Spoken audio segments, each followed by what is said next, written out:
কৃষ্ণর বই দেবানাম পরম। কৃষ্ণ হচ্ছেন সমস্ত দেবতাগণের মধ্যে পরম দেবতা।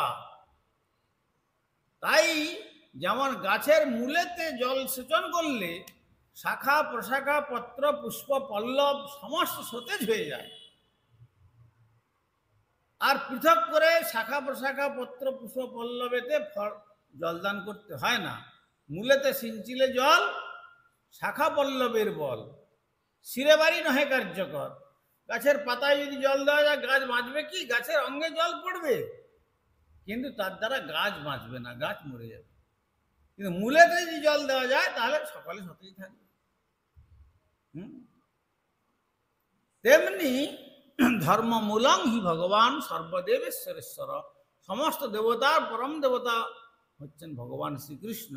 ভগবান শ্রীকৃষ্ণের সেবা করলে অন্যান্য দেবদেবীগণ সকলেই শাখা প্রশাখা তারা সকলেই সন্তুষ্ট হয়।